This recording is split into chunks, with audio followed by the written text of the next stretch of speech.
কলকাতায় আবারও প্রতিবাদের গর্জন, আবারও রাত দখল। রাতের আলো নিভিয়ে প্রতিবাদে পশ্চিমবঙ্গবাসী। তবে এই অন্ধকার ভয়ের নয়, সাহস জোগানোর। আরজিকর কাণ্ডে নারী চিকিৎসকের ধর্ষণ ও হত্যার বিচারের দাবিতে মোমবাতি প্রজ্বলন কর্মসূচি পালন করেছে পশ্চিমবঙ্গের হাজারো মানুষ। বুধবার রাতভর আলো নিভিয়ে নিজ নিজ অবস্থান থেকে মোমবাতি জ্বালিয়ে নিহত চিকিৎসককে স্মরণ করেন রাজ্যবাসী। জুনিয়র চিকিৎসকদের নেতৃত্বে ডাকা হয় এই কর্মসূচি। আমরা এই যে জঘন্য হিংস্র ঘটনা ঘটেছে, এই ঘটনার বিচার আমরা চাই। ऐसे ही लड़ेंगे, साथ रहेंगे, रास्ते में रहेंगे, तब तक लड़ेंगे। ये मेरी जान की बात है, हम लोग सब मिल के रहेंगे।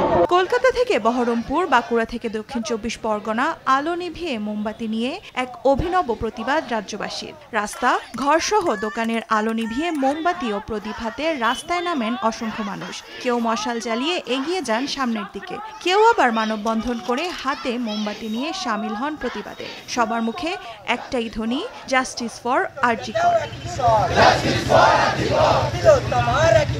প্রতিবাদে সামিল হন পশ্চিমবঙ্গের রাজ্যপাল সিবি আনন্দ বোসও। কর্মসূচির সময়সীমা 1 ঘন্টা বাধা থাকলেও রাত যত গভীর হয়েছে, সাধারণ মানুষের স্বতঃস্ফূর্ততা তত বেড়েছে। গান, কবিতা আবৃত্তির পাশাপাশি নানা স্লোগানে সোচ্চার হয়ে ওঠে আকাশ বাতাস। এদিকে হাইকোর্ট প্রাঙ্গণে মানববন্ধন করে প্রতিবাদ জানান বিশিষ্ট আইনজীবীরা।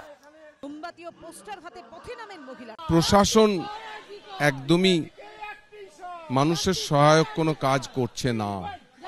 আজকে যে এই অভয়া মৃত্যু, প্রশাসনই তো আসল ভূমিকা নেওয়া উচিত ছিল।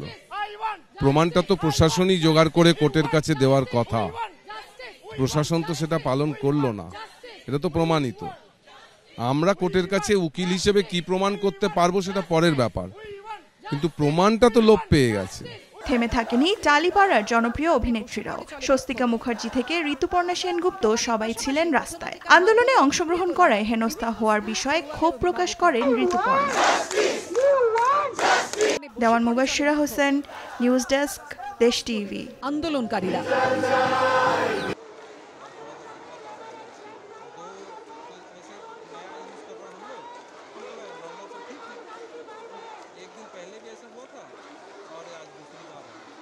अभी रात में हम लोग पूरा नाइट विजुअल दे रहे हैं, तो बाइट हम लोग करने का